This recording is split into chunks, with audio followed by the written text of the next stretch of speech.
नमस्कार मैत्रिणींनो, आज आपण पाहूया छोलेची रेसिपी। सगळ्यात आधी भिजलेले छोले कुकरमध्ये दालचिनी आणि चहापत्ती टाकून शिजवून घ्यायचं। आता मसाल्यासाठी कांदा भाजून घ्यायचा, त्यात टोमॅटो, आले, लसूण ॲड करायचं आणि मिक्सरमधून बारीक वाटून घ्यायचं।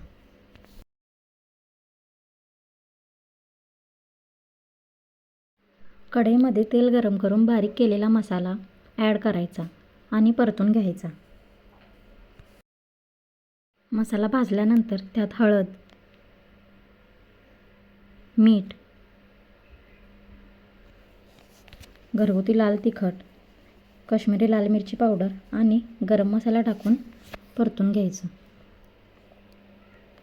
मसाले भाजून झाल्यानंतर त्यात थोडं पाणी टाकून मसाला परत 10 मिनिटं शिजवून घ्यायचा।